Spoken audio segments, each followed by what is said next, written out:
Yeah, and just as an FYI, just to capture any information or things we may need to go back to, we'll be recording the meeting there. Again, we'll just start in just about 1 more minute.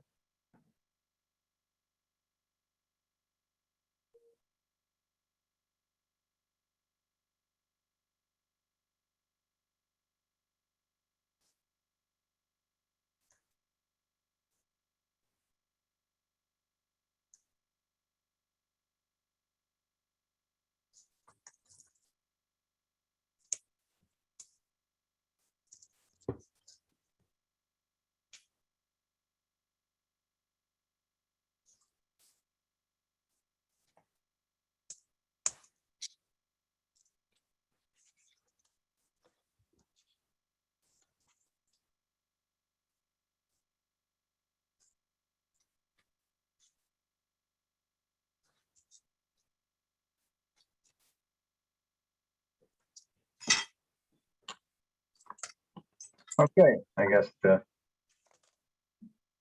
those that were on time, we don't want to drag the meeting too long, so it's good to maybe go ahead and in respect of everyone's time, and anybody else who's joining will be able to jump on. There won't be any problem there either. So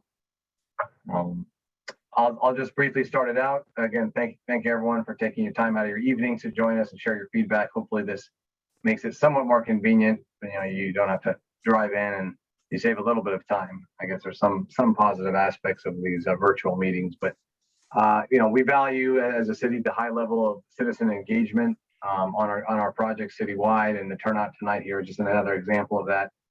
In a lot of other cities that you try to do some other type of communication with the neighborhood and the residents, you may not get the type of response and input that we do get here in the Thousand Oaks. And again, and also in addition to tonight's meeting, we're soliciting feedback via surveys, via emails and website, and so we're using other means and methods to do this type of intercommunication with the public outreach. I just quickly introduce myself. My name is Nader Hidari. I'm the city engineer and the deputy public works director for our public works department. Others from our department of public works who are here tonight are Jim Mashiko. He's our senior traffic engineer. Kathy Naum, she's our transportation planner. She's the lead engineer and planner on this project. And Mohammed Fatimi, he's our division manager for our engineering and our traffic team. And also Julie, our admin superstar, is here helping make all this happen. So I wanted to kick off tonight's public outreach with a brief introduction on this topic. The city's very proud of our bicycle network, and we were, just as an example of that, we were awarded a bronze on the Bike Friendly City by the League of American Cyclists. We're also very proud of our high quality streets. We have some of the best streets in the whole county, and we take the maintenance very seriously. And with the additional investments that the city council has been making in the streets and roads, we've been able to repave and resurface about 50 miles of streets during each of the past 2 biannual pavement projects, and we're looking to do 60 miles next year. Which is the largest paving program we will have ever undertaken as a city. And this is part of the overall theme to maintain our infrastructure. We're not a growing city anymore. We're a maintenance city, we're an aging city, so we need to take care of our infrastructure, and there's a big emphasis there. But anytime we do that, anytime we resurface a roadway, we have the opportunity to make adjustments and optimizations, an opportunity to revise or repurpose the striping to provide a better utilization of the roadway. We've been implementing new striping and modifications on roadways for over 2 decades, using those resurfacing projects as an opportunity to do that in a very cost-effective way. Essentially, there's no cost because you're going to be restriping the whole roadway anyway, as opposed to doing them off cycle or when the road doesn't need to be paved, and then you're talking about grinding off all the striping and redoing it, and you have a much larger cost impact there. So we're trying to do this to meet the changing needs and goals of the community. Nothing's fixed in time. What was great 10 years ago may not be great now, may not be great 10 years from now. So we're trying to look at in the moment and make the improvements that looking forward over the next 10 or 20 years, what's appropriate to do. Because during that time frame in the next 10 or 20 years, we'll be doing another paving program on that same roadway, because that's typically how long the pavement improvements will hold up. And so then things can be reconsidered at that point in time. So nothing's permanent either, is I guess one of the points. In the upcoming pavement program, we've seen a noticeable increase citywide in obviously active transportation by residents of all ages over the past 18 months, including biking, e-biking, scooters, and substantial, pedestrian foot traffic. And so we've been studying ways to make some of our streets safer for those alternative uses. In some areas, we were able to do that with very minor adjustments, skinning the lane up by a foot and, repurpose things almost unnoticeable, but we can make those minor optimizations. In other areas, though, that making that change involves a repurposing of a travel lane into a bike lane with some separation or some other safety features. So in the case of tonight, we've identified Reino Road as one possible street that to be studied for this possible change. And, we'll be going over the benefits of that and the details shortly with Kathy, but just to quickly frame it, we're in just the design process of those projects right now. We went to the city's traffic commission and they weighed in on this particular, I guess we're just talking about this street for this particular evening. And they were in support of it. And the idea was, let's do some public outreach and communication to see if this is a well-received idea before we proceed to finalize the design, go to city council to bid the project out, and get into construction next year. So we're kind of early in the process still, but we're still at an important juncture to get the feedback from the community. And that's why we're here tonight, and we appreciate everyone's time. So I guess with that, I'll turn it over to Kathy, who will help show some graphics and discuss the specifics of what we're proposing. Okay, thanks, Nader. Hi again. I'm Kathy now. I'm going to screen share, and I'll pull this up. Slideshow and from the beginning. Working. Okay, good. Thank you. So, and welcome tonight. Just a little kind of say housekeeping, how we're going to do this. We want to have to make sure everyone has an opportunity to speak. So after my short presentation, we're going to have each person's going to be called on to speak for 3 minutes. Julie will call your name. She has them listed alphabetically. Don't forget to unmute yourself, although she also might be unmuting you. So we'll see when she calls the first person how that is done. And after everyone's had a chance to speak, we're going to have staff try to answer as many questions as we can. Hopefully we can answer all the questions. And once we, if we answer all the questions and you feel your question wasn't answered, or you've thought of something else and there's still time, we thought maybe you could just raise your hand on the screen and we'd be able to see you, and then we could start fielding some more questions. I'm not going to try to repeat too much of what Nader said. I put my presentation together, but this is the overall pavement program for the whole city. And like you said, it's a huge pavement program. It's the largest one we've ever done. And then the Reino Road section is the one we're going to be talking about tonight. It's this 3/4 mile section between Maurice Drive and Borchard Road. As you're probably aware, it's currently striped 2 lanes in each direction, and it has a speed limit of 45 miles an hour. And there's about 11,000 vehicles per day that travel on it. And where we get that number is we did a count. We do them roughly every 5 years, but we haven't done it since COVID. So it's a pre-COVID count. And most of all our major streets and arterials, we have average daily trip counts for all the streets. And so we had an existing count for Reino Road in this section. So the proposal is probably aware is to reduce the travel lanes to 1 in each direction, and also to put a bike lane in and a buffer with the bike lane. Caltrans guidance recommends any streets with higher than 40 miles an hour speed limit also put a buffer in next to the bike lane. So we're following Caltrans guidance to put the buffer in. Excuse me. Nader touched on the cost savings about doing it now and not waiting to do it later, that since this is a great opportunity when you're doing a pavement program to review your existing striping and see if you can make it better. The very first thing we always look at when we're doing anything is there capacity out there? And with the 11,000 vehicles per day, it can be completely accommodated with the capacity, which is 18,300 vehicles per day. And doing kind of a much greater in-depth calculation, if you want to know that the road would still operate at a level service A with the 1 lane in each direction. So regarding timing and benefits, it's the biggest benefit, of course, it'll make cyclists feel more safe out there with the buffered bike lane. It improves pedestrian safety because then the pedestrians on the sidewalk are, excuse me, are 12 feet further away from the vehicles by having the bike lane in there. We always have concerns about speeding and the desire for bicycle facilities in the area. South of Reino Road, south of Maurice, I mean, I should say on Reino Road, it already has 1 lane in each direction and it operates just fine. We don't have any complaints about congestion in that area. An important one is that there's less vehicle conflicts when pedestrians went across the street. There's uncontrolled intersections. So if a pedestrian is crossing the street, they don't have to navigate 2 lanes in each direction. They would only be doing 1 lane in each direction. That's easier for them to cross. Okay, after tonight's meeting, we're going to continue to receive public input through the online survey. Thank you to any of you who have filled out the online survey, especially any comments you've added.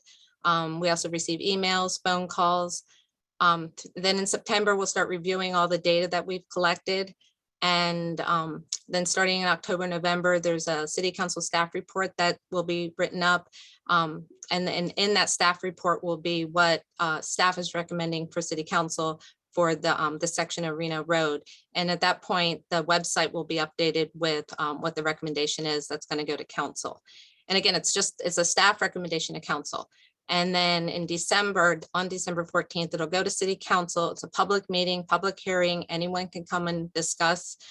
You can say you love the idea, or you don't like the idea, or for whatever. It's a chance for you to also let council know what you think. And then following that item, council then will authorize city staff to go out to bid for the project for construction. And then in the spring and summer, the project will go to construction. Okay, with that, that's the end of my presentation. So I'm gonna stop screen sharing and hand it over to Julie, where she's going to call on people alphabetically.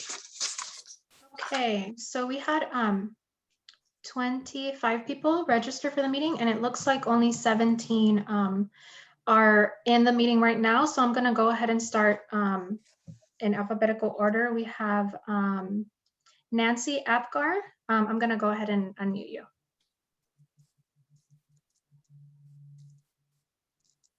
Hi, I don't have 3 minutes worth of comments.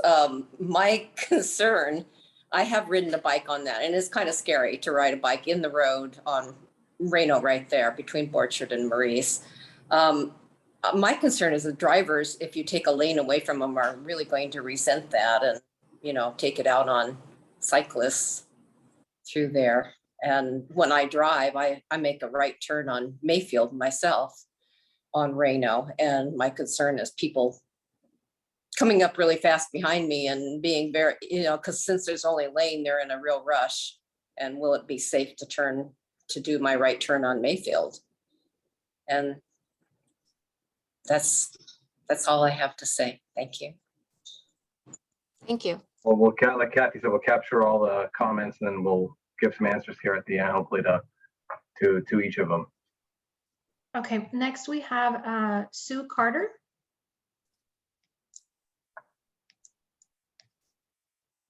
Hi there. Can you hear me? Yeah. Go ahead. Of course, I'm frozen. Okay. I am a resident of 20 plus years in the city of Thousand Oaks, and I'm also a retired police officer of the city of Glendale. I worked on the Walk Bike Glendale project and saw planning there, and I've seen the great developments that we've done here and the forward thinking, and I'm an avid cyclist here. I also have students in the, actually currently at Newbury Park. And what I noticed is once Wendy when they put the lane there, I know it's a little wide and some people will try to kind of move around it, but they've gotten to where it's one lane. People follow the rules for the most part. The cyclists are safe. It would be the same over on Reino. It would give them that buffer, especially with the turns that that go along the road on Reino. It would provide a little bit more of a safety gap between the car and the pedestrian or the cyclist. And lastly, the Reino Road, of course, is a major access point, not only to Lynn Road, but for all of the students that might walk or bike home from Newbury Park High School to the residences above. And it would allow them a safe passage as well as other cyclists to connect to Lynn Road. So I'm very much in support of it. And I think that it's a great time to do it. Thank you so much for your time. Thank you very much. Thank you. Next we have Nancy Connolly. Hold on just a second. Let me find her. Did she hop off? No, Oh, I see her. Sorry.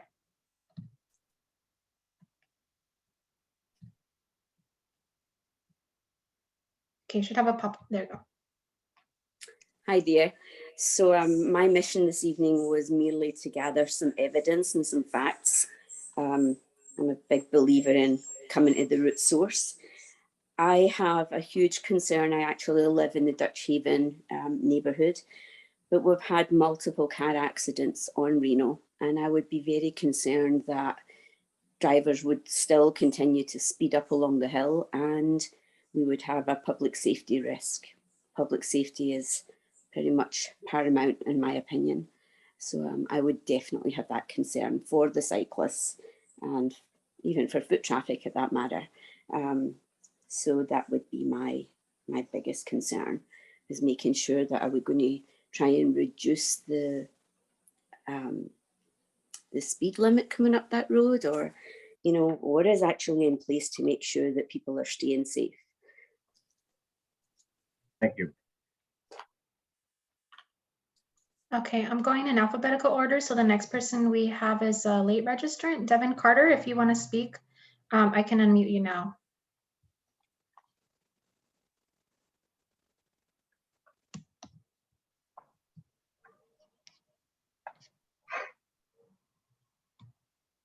Okay, Devin, I'll come back to you if you want to provide any comments. Next, we have Mike Ferenkov.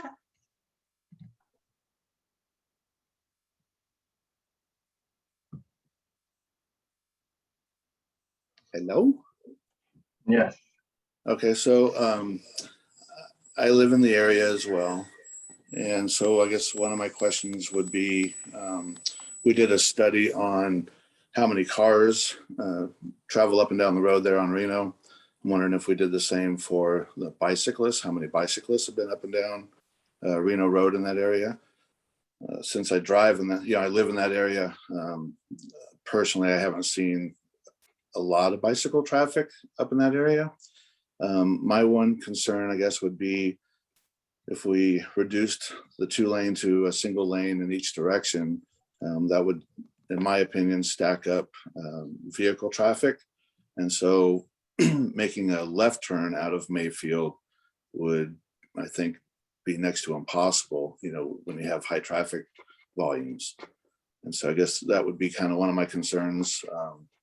As Nancy has stated, we've also had a lot of accidents, and that's due to one of the catch basins that's right there at Reino and Mayfield. There's a big dip in the road right there. And so when you have some vehicles that are driving in that lane, which is kind of where we're going to push them, if they're not paying attention or on their cell phone, a lot of those accidents are people that end up in the flood control channel. So those would just be some of the concerns I would have as a resident. But other than that, I'm all for it. I'm all for public safety and the bicyclists having, a safe path of travel, from point A to point B. But those are just my concerns.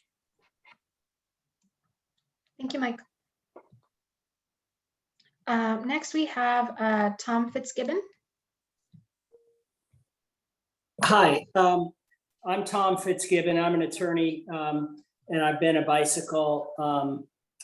I've been involved in bicycle advocacy, and president of bicycle clubs for more than 20 years. I have 2 children at Newbury Park High School. I'm an assistant mountain bike coach for the Newbury Park team and have ridden bikes all throughout the community here for many years.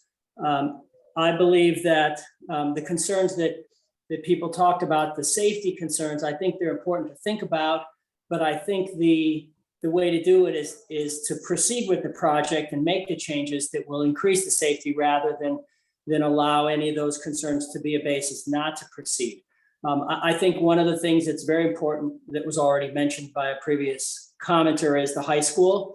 We really need to do more to encourage kids to ride to the high school. And right now that stretch of the road makes it less likely that kids would ride to the high school. If they make this improvement and potentially some more, it will make it much easier for kids to ride regular bikes or e-bikes to the high school, which would alleviate the traffic bottlenecks that occur at those 2 times. So I think this project is going to increase the amount of cyclists and that it would be helpful, but I think that it would also improve the safety issue in terms of speed. Now, I don't know whether the speed could be lowered. You have to do those speed studies and things, but 45 for that small stretch seems a little fast, especially because it has a lot of curves and other sight lines that are difficult. But I think that they would be a good idea. I think the lanes would be used, and I think it's something definitely worth considering for the community, and I think it should be integrated into the rest of the area nearby. Thank you. Thank you. Next we have Clint Fultz. Hi there, I'm Clint and I'm with the Conejo Climate Coalition, and I wanted to voice our support for the bike lanes. I'd also like to advocate for protected bike lanes. Bike ridership increases across the board when there's actual protected bike lanes. So I don't know if that's a possibility, but I'm just going to say protected bike lanes one more time. And then also the transportation sector accounts for 62% of all greenhouse gas emissions in Thousand Oaks. That's 62%. So new bike lanes would be a great opportunity to reduce the pollution in Thousand Oaks by increasing bicycle ridership in our community. Thank you. So much. Next we have William Garden.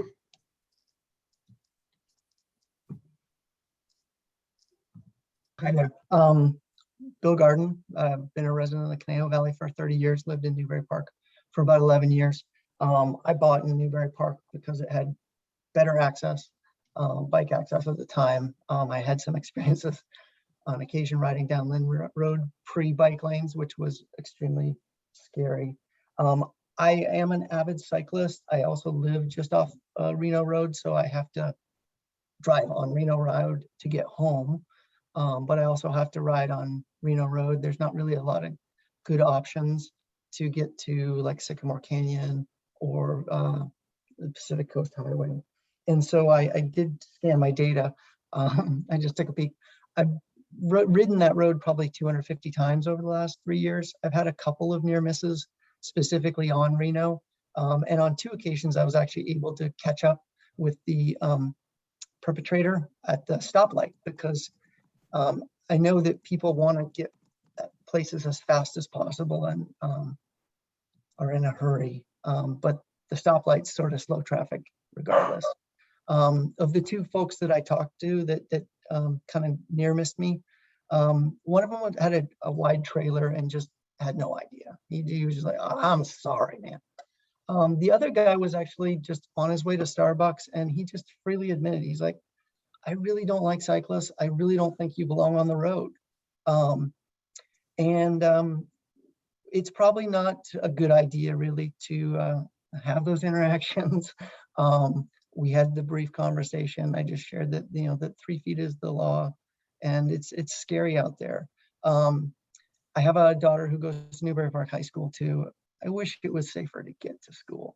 I have lived in other places where kids could ride bikes to school, and it's such a blessing, not just for the kids, but for the parents, for everything, and the stress reduction. And so I'm a strong advocate. I appreciate what you guys are doing, and thank you.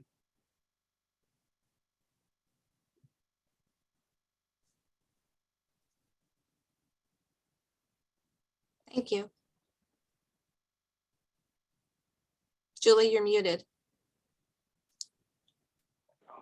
Thank you, Kathy. Mark Glassmeyer, next. Yes, this is Mark Glassmeyer. Yeah, my wife and I are both avid mountain bike riders, and you're wondering why you don't see that many bikes on that. We avoid that street like the plague. Very dangerous there. That we ride on the sidewalks if we have to, getting to the mountain bike trails. But one of my big concerns is, are they going to fix the dip in the road? Because what's going to happen is people are going to come down that road. They're going to see the dip. There could be a bicyclist over there, but they're going to try to get away from it. I think that's dangerous, and I don't see why they couldn't fix that dip. We had a huge dip like that, if you remember that, in Jans and Moore Park Road. I've been here since 1963, so I rode this as a kid, not over here, but in Thousand Oaks, and that's my points on it. I think more people will ride it. So we would really like a bike lane. I'm done. Thank you. Next, we have Joseph Lamori. Can you hear me all right? Yeah. So I wasn't even aware that this was being considered until a week ago, and I just found out about it. I think it's fantastic. I live across Reno from the high school for the last 20-something years, and I ride this section of Reno regularly, several times a week. I could look at my Strava and find out how often, but very often, and I've had several close calls. Whenever there are two cars side by side, there's no room for a cyclist left. And everyone wants to get to where they're going really quickly and get ahead of the cyclist. And so it is an issue for me. Several times it has been. And this separated lane would be really welcome. I would really like to see this project move forward. I think that's it. Thank you. Thank you. Next, we have, let's see, Jim Mulch. Yeah, hi, my name is Jim Mulch, resident since 1982. I have a couple of concerns, mainly about restriping Reno because it's a major thoroughfare. During the Dos Vientos hearings, that one of the traffic studies was that Reno Road was going to be the main access out of Dos Vientos to the freeway for the people that live at the north of or south of Kimber. And that's one of the reasons why they didn't push Kimber through. To me, it seems like it's a lot of Dos Vientos traffic that's traveling south to north to get to the freeway, which is really isn't a same comparison that you can use from restriping Wendy, because people from Dos Vientos wouldn't drive all the way down to Wendy to get on the freeway. So I don't think that's a fair comparison of the traffic. The other concern is the number of people that will be turning right, coming south to north onto Kimber, and then also at Borchard. Right now, it stacks up, and those people are allowed to turn right. And if you only have one lane, then you're going to lose that the ability to do that. The number of vehicle traffic during the day of 11,000. My concern would be during the peak hours when the high school's in session, as right now with the 2 lanes, it stacks up just south of Borchard. The other concern I have is the number of trucks, semi-trucks that will be servicing the Albertson Shopping Center.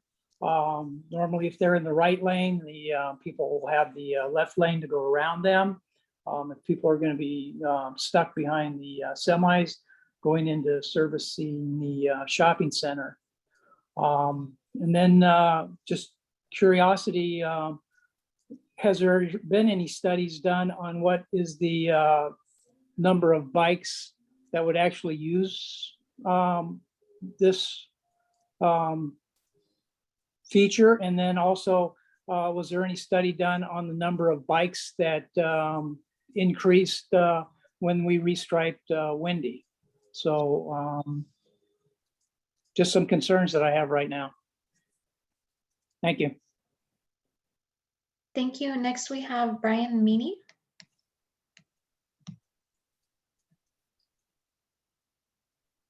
Hello, can you guys hear me? Yeah.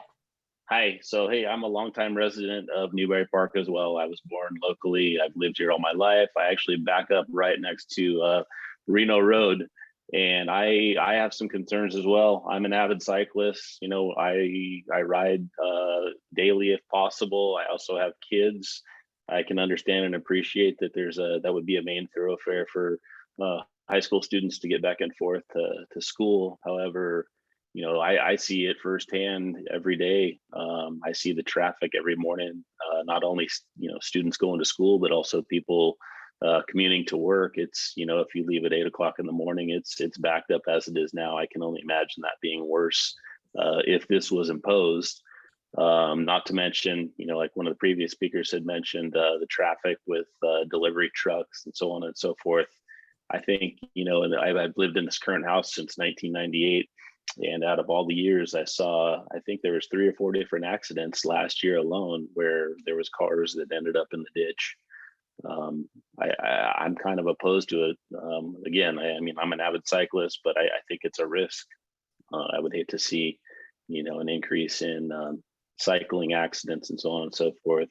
I would, you know, I don't know if there's even an option to do something with the existing landscape. You know, I look out my back window and it's an eyesore looking at a chain link fence that spreads, you know, the length of Reno. There was a lot of money spent, you know, I think over the last couple of years of a part of a beautification project, and it didn't do anything where I am. We look at the ditch and we look at a chain link fence. I don't know if there's any option to make some changes along that, not only to you know, make more of a appealing to people commuting, but also, you know, I mean, there's opportunity there maybe to develop some, you know, an existing cycle path. I don't know. I don't know if those options have been looked at. You know, with regards to traffic too, there's a heavy increase on the weekends, right? I mean, I hear drag racing all weekend long from people that are commuting back and forth to the beach. We hear Harleys. I mean, it's just there's a lot going on. I would hate to see some cyclists put into jeopardy because it's narrowed down to single lanes now. But that's all I have. Thank you. We have Joe Minton next. You can go ahead and unmute yourself. There should be a pop-up on your screen that says unmute. I popped it. Can you hear me? Yeah. I've lived on Bluefield for 35 years, and I ride Reino Road at least on my bicycle, at least 1 out of 3 days. It would be more often, except that as someone said earlier, it's too dangerous. It's a very dangerous street. Someone just said something about cars going in the ditch. Well, the section between Borchard and Mayfield is extremely dangerous. People speed. I think 45, by the way, is much too fast. It should be 35 at the most. I completely endorse their proposal to go to 1 lane and have at least a painted divider between a bicycle lane and the remaining lane. It's just very dangerous there. And people, I crash halfway down the street, they get out of control and go into the ditch down the street. You can tell how things are by seeing how many new chain link fence pieces there are on Reino Road. Well, I could go on for a very long time. I have a lot of experience with bicycle accidents. I'm an expert in accident reconstruction, have been for a long time.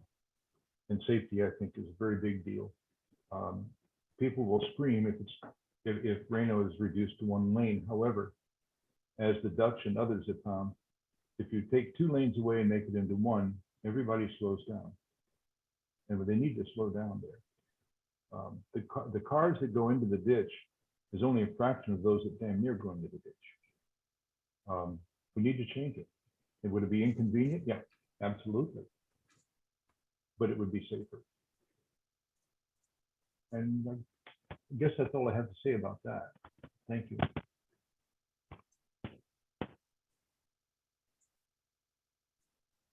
Thank you, Joe. Next, we have Brian Padrick. Hi there. Thanks for putting this on tonight. And I think there's been a lot of really good comments on both sides of this. My wife and I live southeast of Reno and Lynn, and we drive this area multiple times a day. And as a driver, I'm concerned about losing a lane. But I'll tell you, as a former cyclist, the risk profile for cyclists and pedestrians is currently really high. And as much as I don't want to lose a lane, I think I agree that it's important to do whatever it takes to create some kind of bike lane. And I don't know how creative the city can get with how it implements this solution, but certainly any cyclist that goes on to this section is just taking a huge risk. So I'm in support of anything that can be done to change that. Thanks.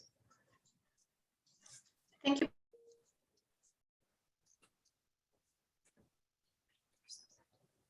Thank you. Next, we have Robert. Didn't have a last name, but you can go ahead and unmute.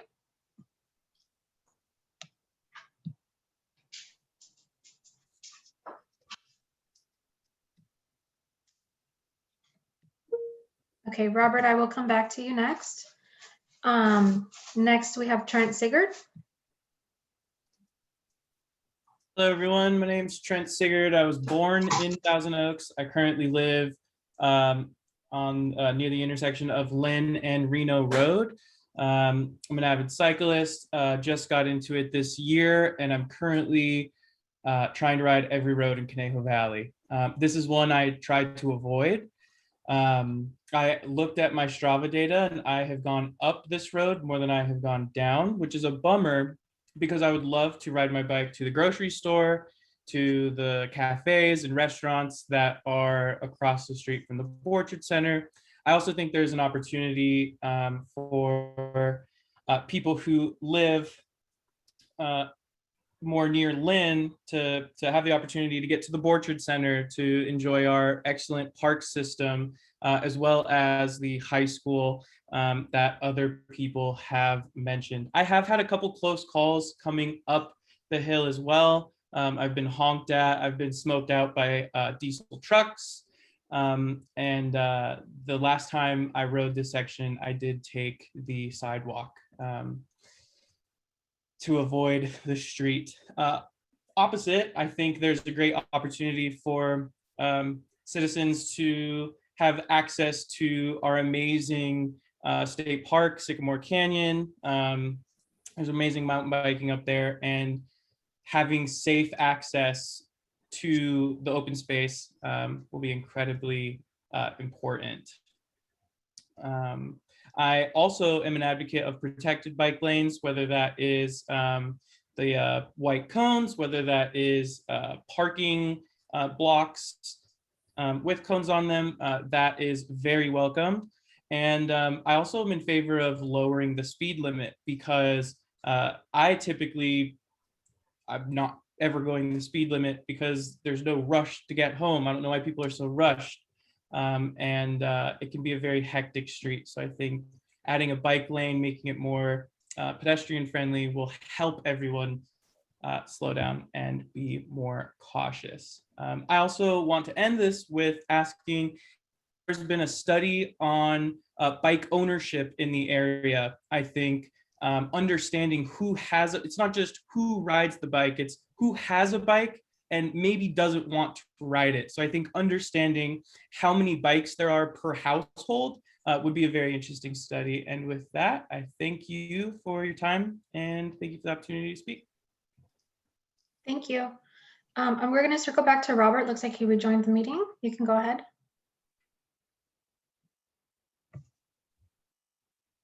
Hear me at all? I guess you can't hear me. Yeah, we can hear you. Yeah, we can hear you. Okay, all right. Sorry, I'm setting up last minute, so I'm having a little bit of trouble.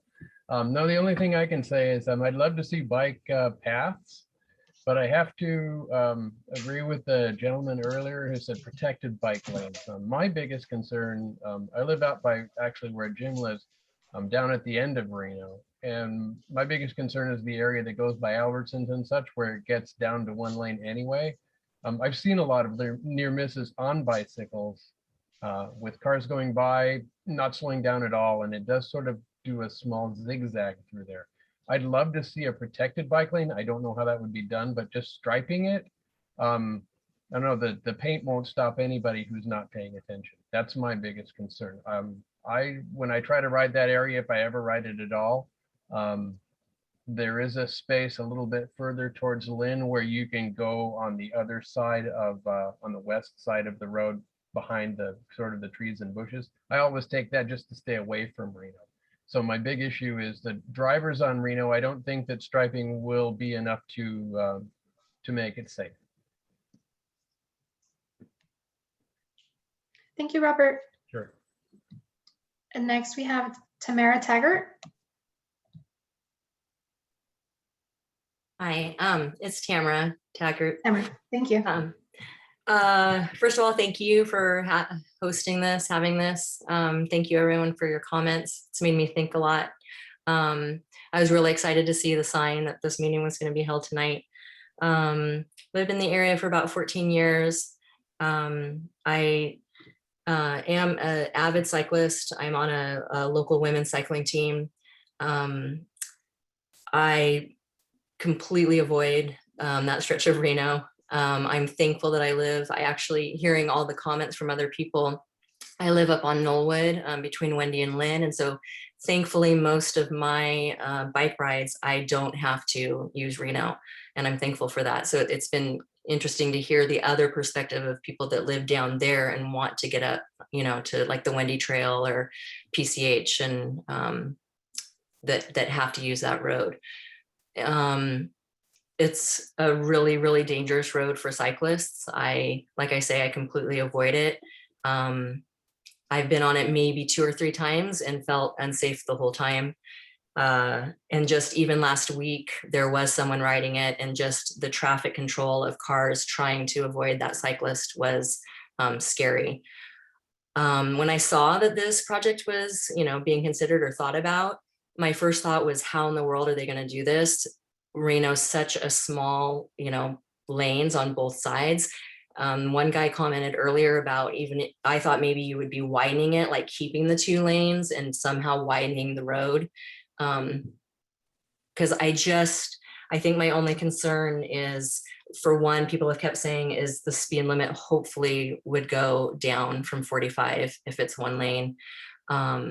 And then just the traffic control between Bluefield and Orchard, especially, I have 4 kids at the high school, 3 of them are drivers, and the traffic just to get to the high school in the morning of kids coming down Reno is, I can't even imagine. You know, I had my senior just tell me he wants me to voice please no, because all he can think about is how long his wait's going to be to get to the high school in the morning. So I think those are kind of just my concerns and comments. I don't know how that signal would change, or actually someone even mentioned the people wanting to turn right coming down Reno and then wanting to turn right on Borchard, how that's going to be controlled. So those would just be my comments and concerns about it. Thank you, Tamara. Next we have Wendy Zimmerman. Hello. I'm hoping actually that we can add some version of bike lane that starts from all the way to Lynn, which is the major contributing street, because Maurice is really mostly the residential oriented street at the south end of the shopping center. So it would be helpful to have some version of bike lane that actually feeds into it until it gets to perhaps the protected bike lane start part where at Maurice and continues on down. And in a even better world, I'd like to see some bike lane that goes all the way at least through Lesser where the high school is. That's the north corner of the high school for Newbury Park High School. After that, it's a little easier. The street's pretty wide to manage. but it'd be really nice if Reno had some kind of contiguous process, because Borchard to Maurice is really somewhat of an odd section of it, but a start on it is better than not. And I usually most often come down from Lynn to Borchard and often past Borchard to head across. I live on the east side of Wendy Drive, but for loop rides, I come down Reino probably about 3 times a month after looping around in Dos Vientos. So I'd like to see a little bit broader length of plan, and I'd also like to see some plans set up for how the right turns will work for the various streets and into the shopping center, how it's going to cut in so cars could come over to the right and not make their right from a pretty left-hand position in the street to get in and out of the shopping centers and the adjacent streets. Thank you. Thank you, Wendy. We have 2 people who joined last minute. We're currently listening to feedback from residents. If you want to speak, I'll go ahead and call you now. I'll have John Knipe. Oh.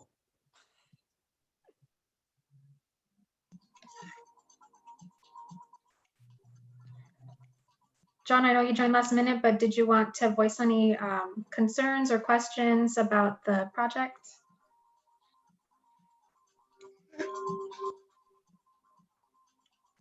Mr. Knight, would you like to speak? You're on the line.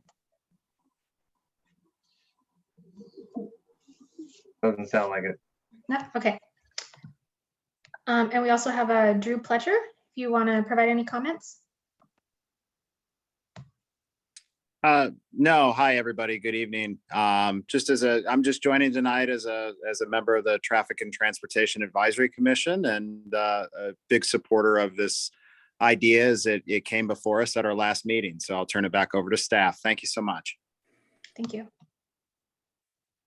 That's all we have. So I'm going to turn it back to Nodder and Kathy to answer any questions.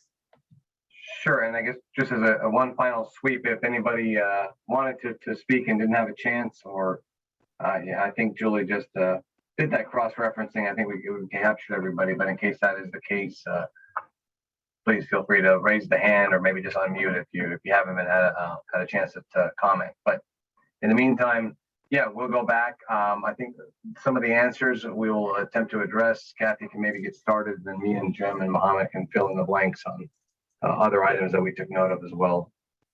Okay, great. So Nancy started out asking a question that was a recurring theme, that it's the concern about speeding and current speeds, and also can we change the speed limit? Can the speed limit be lowered? And interestingly, when the city restriped Arbalest between the 23 and Moore Park Road, we didn't see speeds go down with the restriping. That's where we had 4 lanes and we put 2 lanes with a bike lane, and we had on-street parking in a center turn lane. Although the travel times didn't decrease. So speeds didn't go up or down, but travel time didn't decrease. Did decrease. I'm sorry, travel time stayed the same. But what was also great is that the collision rates decreased significantly. So that's something and what we felt, a lot of the rear end accidents that used to happen out there, we no longer had the rear end accidents or side swipes. So what can be done if the project moves forward and the restriping's done, there would be a speed survey. Speed surveys are done every 5 years. And when this road came up to have a speed survey, the speed survey would be done, and speed surveys are done during normal travel time. So once, COVID is whatever the new COVID norm is, and when school's in session, not in the evening, not in inclement weather. And then whatever 85% of the people are driving, that's what the speed limit will be set at. And if people are driving slower than the 45 miles an hour posted, then we could reduce the speed limit. But that's the state law, so we wouldn't be able to reduce it, which the public would not want us to reduce the speed limit unless we followed the state law to do that too. There's some state measures going on that may allow cities to have more flexibility in setting speeds and not have to do it the way it currently is, which you have to match the prevailing speeds. So right now we don't have the flexibility to just arbitrarily reduce speed limits, but things may change in the future. But going back to Kathy's comment, I guess we can touch on those. So there's 2 or 3 examples of very similar type of repurposing a roadway. So one is Hillcrest, right near the right west of the 23 freeway. That was done in 2015. And then we have also Avenida de las Arboles, also in that area west of the 23 freeway, which was very similar to this roadway, 2 lanes in each direction, converted to 1 lane in each direction with bike lane. And both of those were successful, and they're similar in nature to this roadway in terms of volume. In fact, I think those roadways probably have slightly higher. It did. Yeah, and one thing about Arbalest is that volume on that street was 20,000 vehicles per day. Right now, here on Reino Road, we're at 11,000. Wendy Drive, which is the next parallel street away, that's about 13,000 vehicles per day. So if people are concerned with the congestion building up on Reino Road, I mean, Wendy Drive is at 13, and that that road doesn't really back up the way I guess people might fear it could. We had a lot of fears of congestion backing up on Arbalest, going from 4 to 2. So what we did was we did the before and after studies with travel time, because that's our measure to tell us, are during the peak hours, are people taking longer to get to and from Moore Park to the 23. And so, yeah, we did the travel times before the change with 4 lanes. And then after we made the switch to 2 lanes, we did them again during the peak hours. And we found that really there was no change in travel time. So if there's fears of change in travel time here on Reno, and Jim, that's because at the intersections, we would be maintaining the existing configuration at those signalized intersections. Yeah, that's correct. Where the controlling point were the endpoints there at Moore Park Road and then at the 23 signals. And also the Plantis cross street intersection, that we also maintain intersection capacity. So, we do look at things where we know where the bottlenecks might be. So we plan to, work around it to avoid bottlenecks from happening. Like, for example, in this case, I think there were fears that near the high school and Orchard Road, we would maintain intersection capacity going northbound and southbound. Southbound, as you come down Reno Road, you start with 2 lanes going south, you cross the intersection, we'd continue with 2, but then we would gradually taper down to a single lane and then introduce the bike lane. Going northbound, we would go from a single lane and then taper back to 2 lanes headed towards the high school, so that we have intersection capacity going through that signal. Very good. Okay, so thank you very much, Jim and Otter, for jumping in there and making that way more clear than I was making it. A couple people, but also starting with Mike, you mentioned the question about have we counted cyclists out there? The answer is absolutely no. We don't have the staff, the time, the money, anything to count cyclists. We also feel like there's not going to be very many cyclists if you don't have a bike lane. The people who are riding are, as Trent said, he rode on the sidewalk because he wasn't comfortable riding in the street. So we do know there's been a request for a bike lane all along Reino Road. And since this one section has the opportunity to restripe it, that's why we started looking at it. But again, it's extremely expensive to count cyclists in terms of man hour. Well, that's kind of sexist sounding, people hour, but there's the understanding that there are cyclists out there. And I can tell you so many of this, I call them the serious cyclists, come down Potrero, go on Reno, and they go out to Dos Vientos. They have told me they've ridden on it. So that's the honest answer about counting cyclists. Yes, Jim? Yeah. And then I just want to jump in there too about, that's probably an example of suppressed demand. People have mentioned that they won't ride Reno because they feel too intimidated. The number 2 travel lane, sometimes, if the cars are going fast, they're not going to want to venture on that street. So they find maybe another parallel street, maybe venture over to Wendy and use that for north-south travel. Okay, thanks. Mike, I see your hand. After I answer all the questions, we'll go back and have more of a conversation. The request or the comment was talk about having protected bike lanes more than just paint on the street. Unfortunately, this is just I hate to say just a pavement project, it's the largest pavement project the city's ever undertaken, but it's a pavement project that we have an opportunity to restripe. So we can't put protected bike lanes in as part of it. That doesn't mean that we won't, as city staff, continue to look for funding to build protected bike lanes, because they are what everyone feels safer riding in as protected bike lane. But at this point, that's not part of this project. I should say unfortunately, but that's the way it is. Yeah, I was looking at another question where we're talking about counting bikes. So that was something Jim had asked. The question about the landscaping on Reino, Nader, you were going to address that? Yeah, again, that's a separate element. That's a separate project. The city did some demonstration landscaping projects last year, and then the next step of those, the city council has approved the next few projects to go ahead. The city has 30 miles of landscape medians around town, and so there's a lot to upgrade, and all of them need to be upgraded. And so it's just a matter of timing and sequencing to determine which ones can go forward. Those landscape zones which have available funding are the ones that will obviously be prioritized first.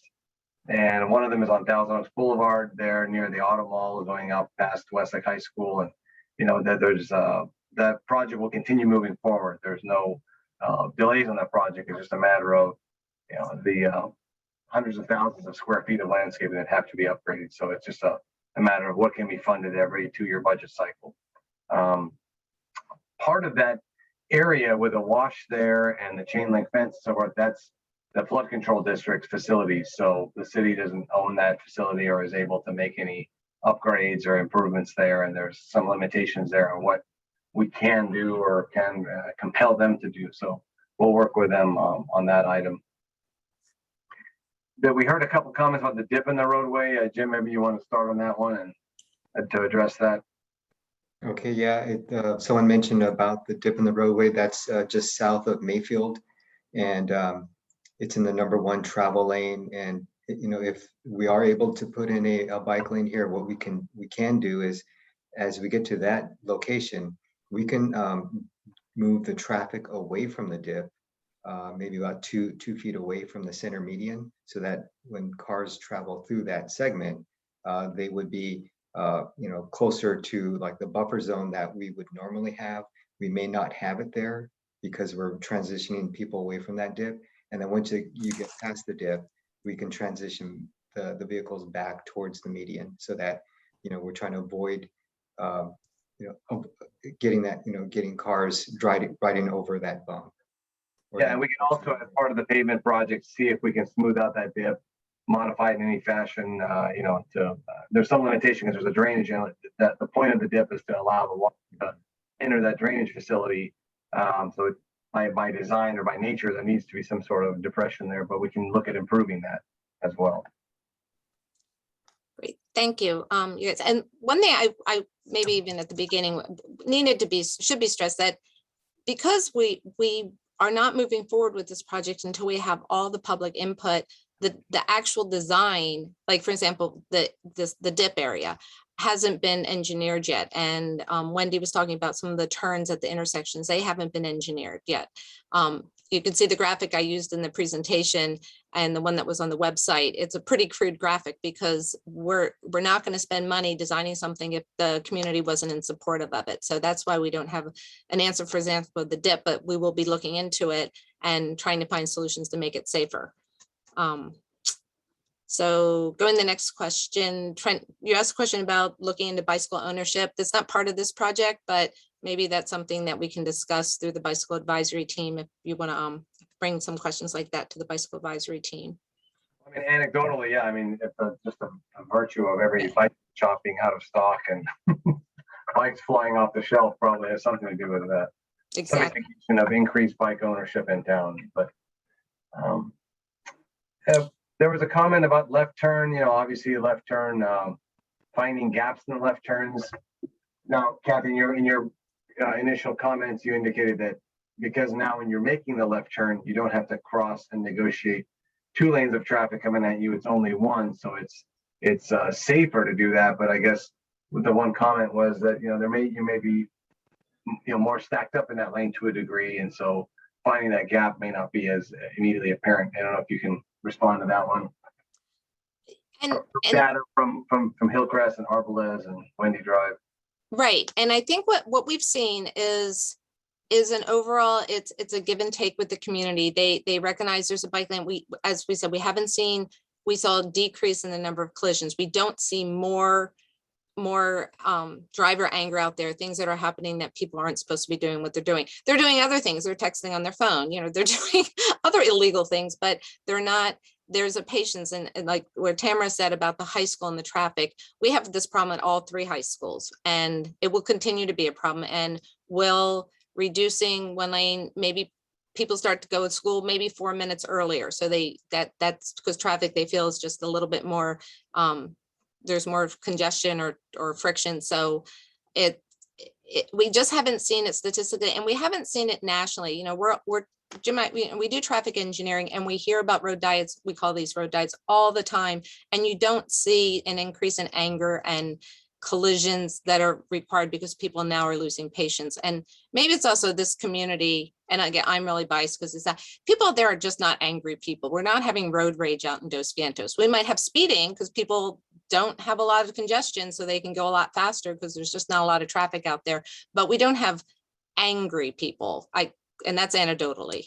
Yeah, I mean, when we did the changes on Arbalest, Hillcrest, all those other streets in the city, I mean, this goes back 2 decades. I think as Nader mentioned earlier in the presentation, we never, have I heard of incidents where there's, drivers, trying to get revenge or things like that because of the change from 4 to 2. Never really heard of that before. But there is a give and take, as Kathy said, on side streets. If you do go from 4 to 2, there's going to be a little bit more delay. But on a street like here on Reno, 11,000 vehicles per day. I mean, you're probably not talking about that much more time. During the peak hours is generally when you're going to feel that delay. But the way that the gaps are now on Reno Road, yeah, I don't think you're going to see significant increases in travel time delay. Okay, that's all the questions. There was a lot of people had comments, but we have 2 hands that went up. One was Mike, who was waving at us, and also Brian Meany had raised his hand. So with that one, what if you can unmute Mike, or Mike, you can I'll start with Mike. Great, thanks. And then go to Brian and then Jim. All right. Yeah, just as a follow-up, I got to say, Kathy, you're right. Making the road safer for bicyclists would probably encourage more bicycle riding. I also ride bikes. However, I'm probably too afraid to ride on any street. I've tried riding from Thousand Oaks to Newbury Park. I pretty much did that once, and that's all it took for me. So I agree, the bicyclists do need to be safer. For me, though, I basically don't ride on any city streets, maybe in my neighborhood. That's about it. Just for the congestion and the traffic that we have. But yeah, I pretty much take my bike in a truck out to, Sycamore Ranch, Sycamore Canyon, and ride that. So perhaps we will see more bicyclists. They do need some protection out there. This is a busy stretch of road. So, and addressing that dip, I think, will certainly help out. Yeah. Thank you.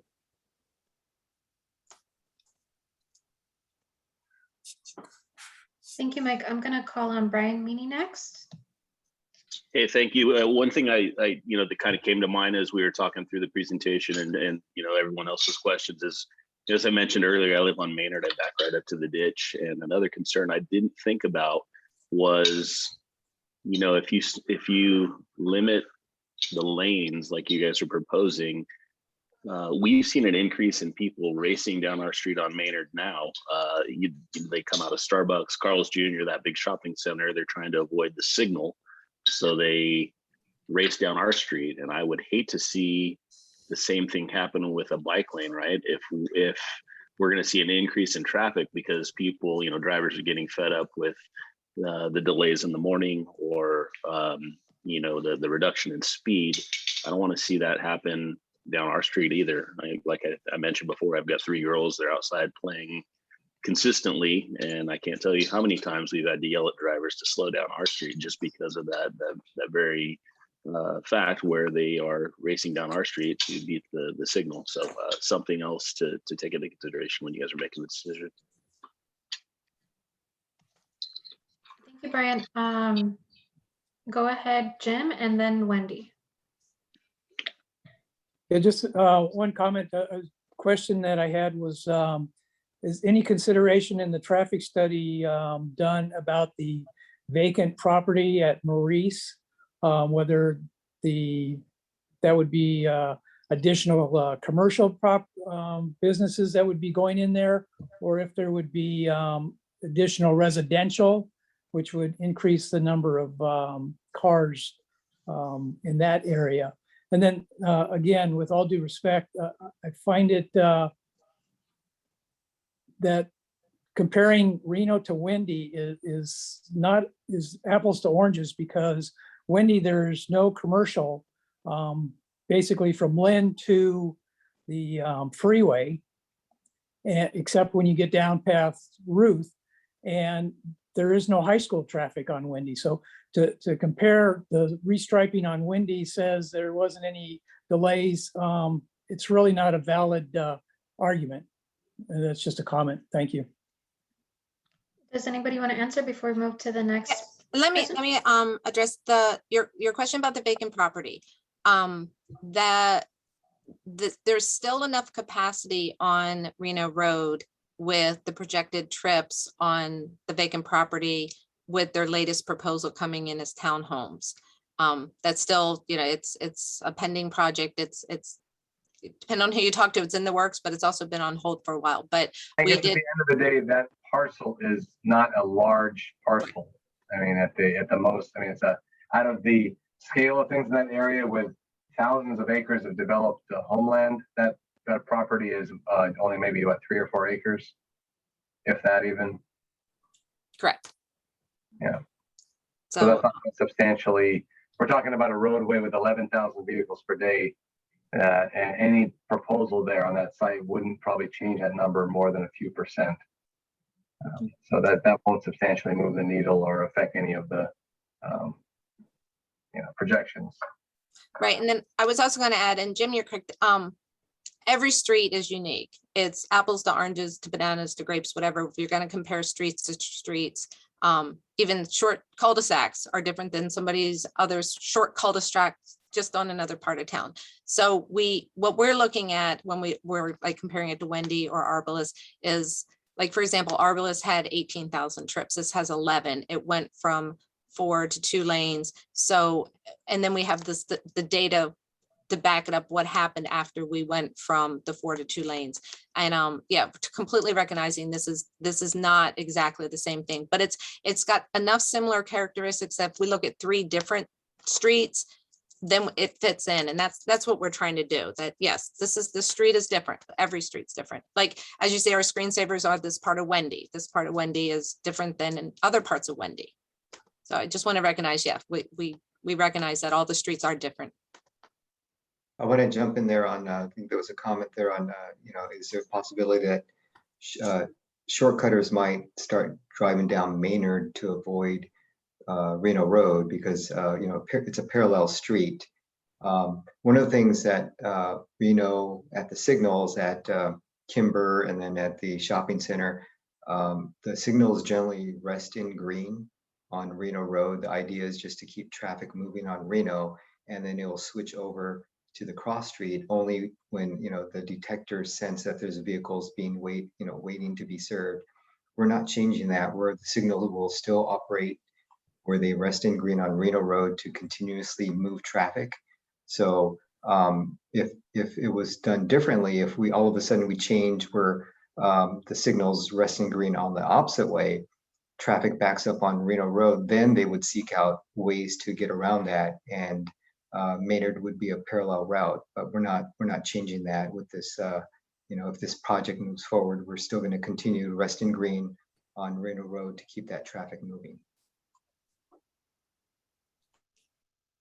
Thank you. I'm gonna call on Wendy next, and after that, I saw Joe Minton had his hand up. So go ahead, Wendy. I have a question. I'd like to know what streets you're using for your traffic counts on Wendy and Reino, what the north and south endpoint streets are for those counts. Should I go get the book, Jim? Even if it's rough.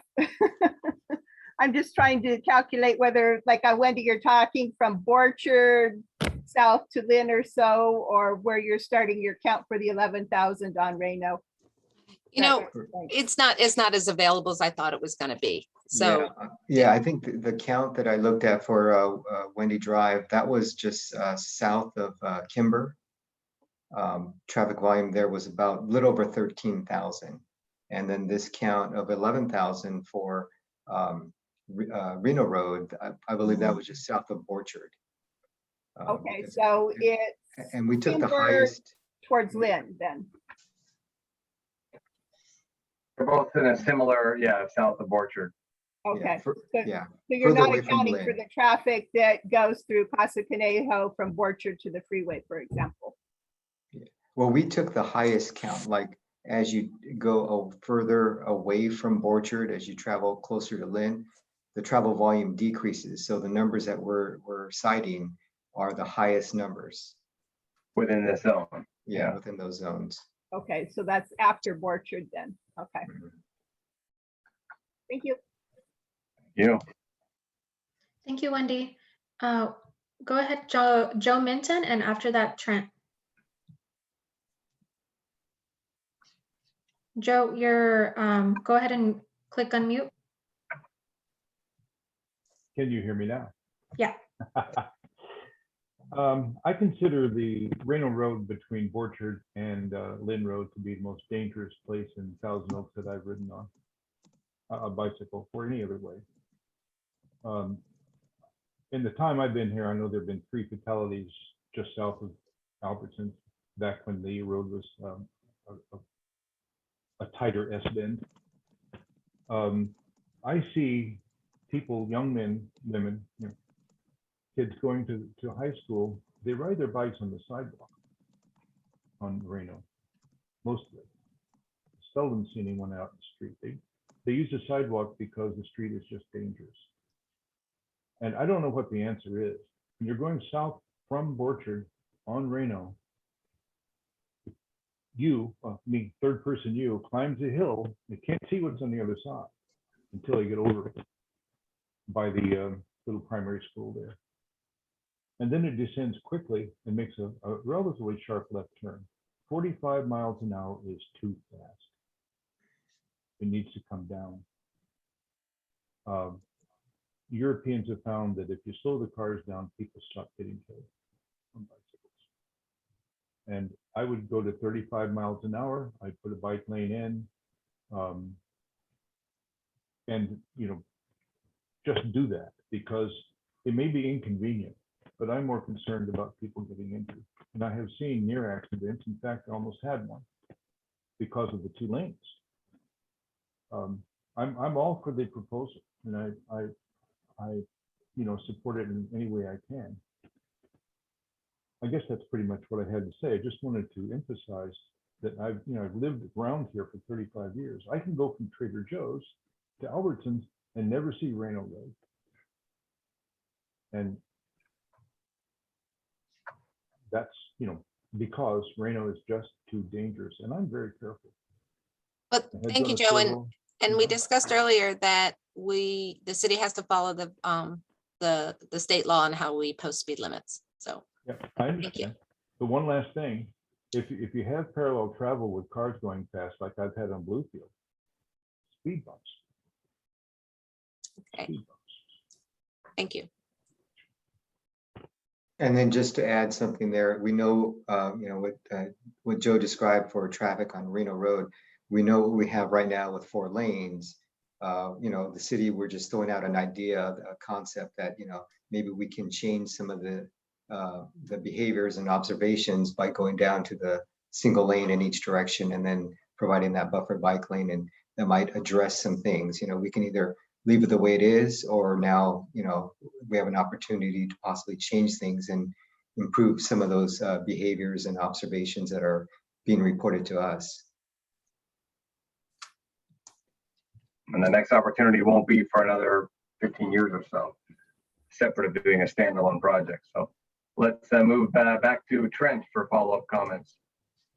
Yeah, I want to also comment on what Joe was saying. That was something I noted and didn't say, was that it's kind of like a blind turn as you climb up the hill.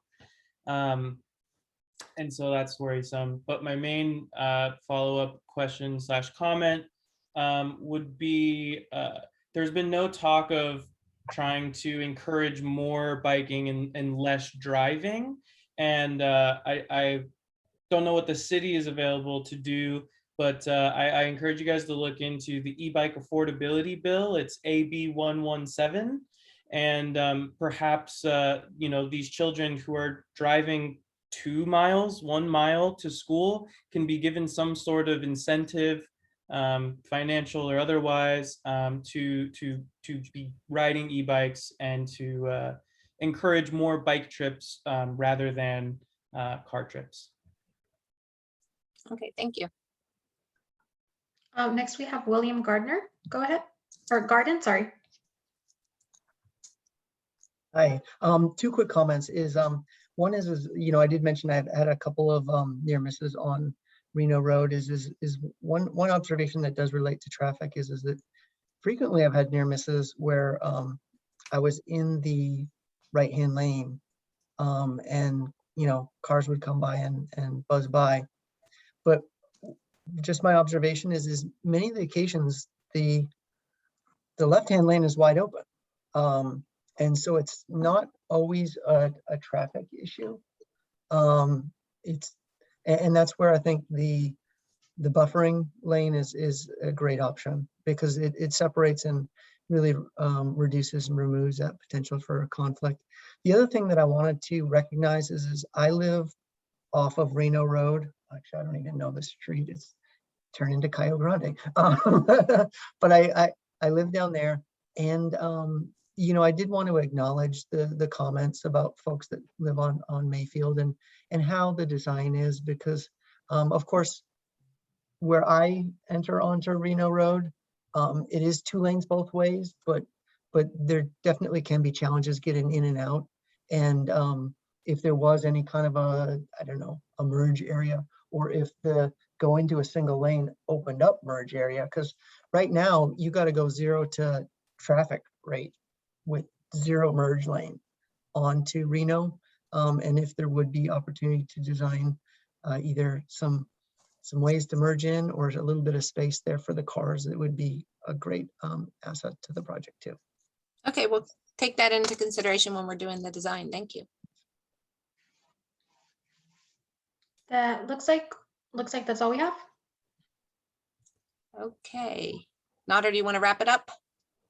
Yeah, I think in general, the information and feedback we've gotten tonight is somewhat similar to, I think, the surveys that have been also fielded so far. Although, as Kathy mentioned, those are still open for a few more days, but with some commentary and concerns, but also in general, more people than not, in favor of this strategy. And a lot of the comments are effective for us to help, design the project as best we can. And I think, as we mentioned earlier, this roadway has less overall daily traffic than the other 3 examples that we cited, Hillcrest, Wendy, and Avenida de las Arboles, which have successfully undergone this procedure before.